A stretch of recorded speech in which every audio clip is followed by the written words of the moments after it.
नमस्कार दोस्तों। आप सभी को राधे राधे और जय श्री राम। आपका हमारी इस नई वीडियो में स्वागत है। आज की इस वीडियो में हम आने वाली वट सावित्री व्रत कथा को विस्तार से सुनेंगे और पढ़ेंगे।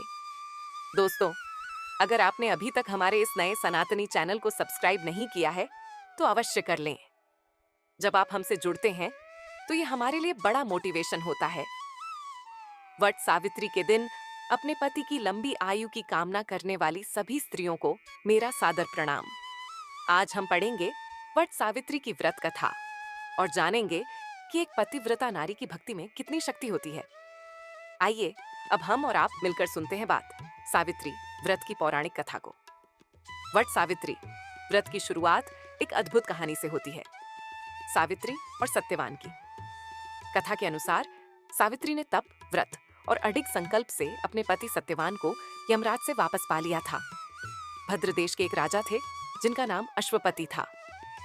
भद्र देश के राजा अश्वपति के कोई संतान न थी।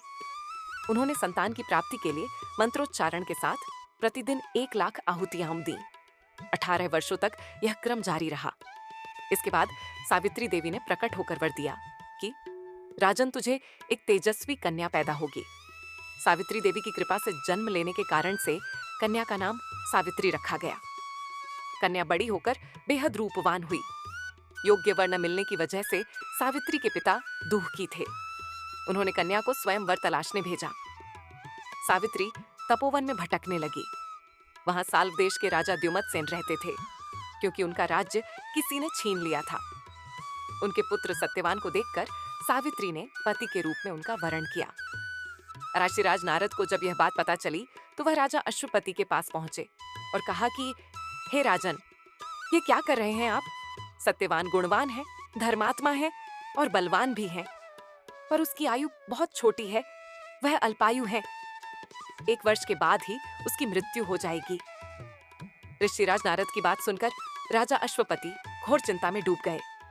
सावित्री ने उनसे कारण पूछा तो राजा ने कहा, पुत्री, तुमने जिस राजकुमार को अपने वर के रूप में चुना है वह अल्पायु है।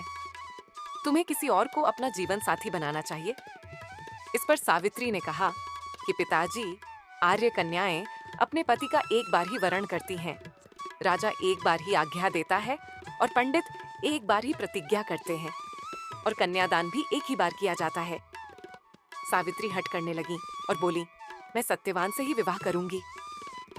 राजा अश्वपति ने सावित्री का विवाह सत्यवान से कर दिया। सावित्री अपने ससुराल पहुंचते ही सास ससुर की सेवा करने लगी। समय बीतता चला गया। नारद मुनि ने सावित्री को पहले ही सत्यवान की मृत्यु के दिन के बारे में बता दिया था। वह दिन जैसे जैसे करीब आने लगा, सावित्री अधीर होने लगी। उन्होंने 3 दिन पहले से ही उपवास शुरू कर दिया। नारद मुनि द्वारा कथित निश्चित तिथि पर पितरों का पूजन किया। हर दिन की तरह सत्यवान उस दिन भी लकड़ी काटने जंगल चले गए। साथ में सावित्री भी गई। जंगल में पहुंचकर सत्यवान लकड़ी काटने के लिए एक पेड़ पर चढ़ गए। तभी उसके सिर में तेज दर्द होने लगा। दर्द से व्याकुल सत्यवान पेड़ से नीचे उतर गए। सावित्री अपना भविष्य समझ गई। सत्यवान के सिर को गोद में रखकर सावित्री सत्यवान का सिर सहलाने लगी। तभी वहां यमराज आते दिखे।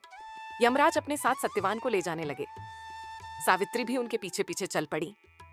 यमराज ने सावित्री को समझाने की कोशिश की कि यही विधि का विधान है, लेकिन सावित्री नहीं मानी। सावित्री की निष्ठा और पतिपरायणता को देखकर यमराज ने सावित्री से कहा कि हे देवी, तुम धन्य हो, तुम मुझसे कोई भी वरदान मांगो। 1. सावित्री ने कहा कि मेरे सास ससुर वनवासी और अंधे हैं, उन्हें आप दिव्य ज्योति प्रदान करें। यमराज ने कहा, ऐसा ही होगा, जाओ अब लौट जाओ। लेकिन सावित्री अपने पति सत्यवान के पीछे पीछे चलती रही। यमराज ने कहा, देवी तुम वापस जाओ। सावित्री ने कहा, भगवान, मुझे अपने पतिदेव के पीछे पीछे चलने में कोई परेशानी नहीं है। पति के पीछे चलना मेरा कर्तव्य है। ये सुनकर उन्होंने फिर से उससे एक और वर मांगने के लिए कहा। 2. सावित्री बोली, हमारे ससुर का राज्य छिन गया है, उसे पुण्य वापस दिला दें। यमराज ने सावित्री को यह वरदान भी दे दिया और कहा, अब तुम लौट जाओ। लेकिन सावित्री पीछे पीछे चलती रही। यमराज ने सावित्री को तीसरा वरदान मांगने को कहा। 3. इस पर सावित्री ने 100 संतानों और सौभाग्य का वरदान मांगा। यमराज ने इसका वरदान भी सावित्री को दे दिया। सावित्री ने यमराज से कहा कि प्रभु, मैं एक पतिव्रता पत्नी हूँ और आपने मुझे पुत्रवती होने का आशीर्वाद दिया है। यह सुनकर यमराज को सत्यवान के प्राण छोड़ने पड़े। यमराज अंतर्ध्यान हो गए और सावित्री उसी वट वृक्ष के पास आ गई जहां उसके पति का मृत शरीर पड़ा था।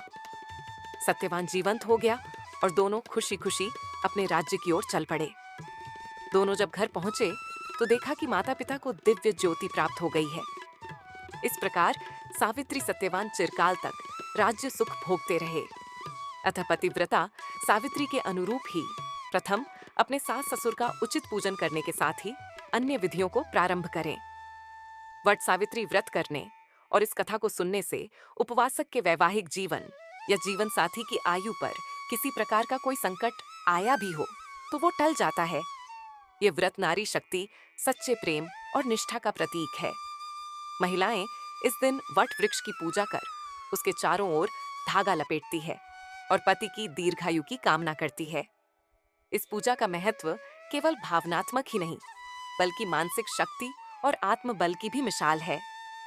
साथियों, आशा है कि यदि आपको हमारा ये प्रयास पसंद आया तो हमारे इस सनातनी चैनल को लाइक, शेयर और सब्सक्राइब जरूर कीजिए। धन्यवाद।